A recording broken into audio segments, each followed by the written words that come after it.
So guys आपको लेके चलते हैं राजस्थान कल्चर काके के ब्लॉग में। गाइज हम आपको ये बहुत ही खूबसूरत तस्वीर दिखाने जा रहे हैं संत कबीर दास जी की। ये देखिए गाइज, ये तस्वीर बहुत ही खूबसूरत है गाइज। तो अब आप और हम इनके बारे में थोड़ी सी जानकारी प्राप्त कर लेते हैं ताकि भविष्य में हमारे आपके कभी भी काम आ सकती है जानकारी। तो चलते हैं गाइज, इनके बारे में थोड़ी सी जानकारी प्राप्त कर लेते हैं। भारत के संतों में संत कबीर का स्थान बहुत ऊंचा है।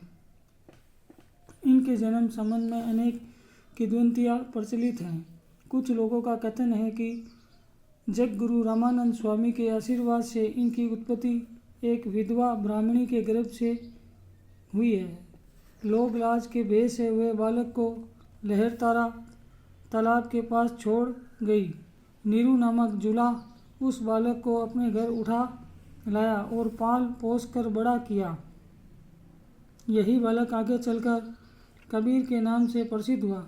कबीर पंथ की मान्यता है कि कबीर का आविर्भाव काशी के लहरतारा नामक तालाब में एक कमल पुष्प के ऊपर बालक के रूप में हुआ। कुछ भी हो, ये बात सत्य है कि कबीर जी का पालन पोषण नीरू और नीमा नामक जुला दंपति के द्वारा हुआ। कबीर दास जी ने स्वामी रामानंद जी को अपना गुरु स्वीकार किया। ऐसा प्रसिद्ध है कि एक दिन रात्रि अंतिम पहर में कबीर पंचगंगा घाट की सीढ़ियों पर जाकर लेट गए। स्नान करने के लिए जाते समय श्री रामानंद जी का पैर कबीर के ऊपर पड़ गया। श्री रामानंद जी के मुख से उस समय राम राम का उच्चारण हुआ।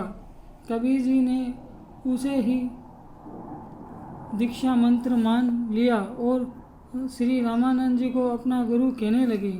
संत कबीर पत्नी का नाम लोई था। इसके पुत्र का नाम कमाल और पुत्री का नाम कमाली था। ये कपड़ा बुनकर अपने परिवार का पालन पोषण किया करते थे। इनके घर साधु संतों का जमघट लगा रहता था, जिससे कभी कभी उपवास भी हो जाता था, किंतु उनकी साधु सेवा में कोई कमी नहीं आने पाती थी। कबीर दास जी पढ़े लिखे नहीं थे, इसलिए वे जो बोलते उनके शिष्य उसे संग्रह कर लिया करते थे। इनके शिष्य में हिंदू मुसलमान दोनों समुदाय के लोग थे। इनकी वाणियों का संग्रह 20 तक नाम से प्रसिद्ध है।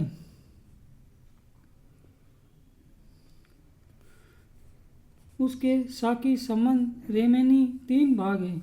इन्होंने अपनी वाणियों में वेदांत के गुण तत्वों का सरल उपदेश दिया है तथा हिंदू मुसलमानों फैले हुए अंधविश्वास, पाखंडवाद और मिथ्याचार का खंडन किया है।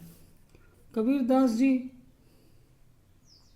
परमात्मा को मित्र, माता पिता, पति आदि अनेक रूपों में देखा है। इनकी वाणियों में इनका भगवान साथ जो मधुर संबंध था, उनकी सुंदरता अभिरचना व्यंजन हुई।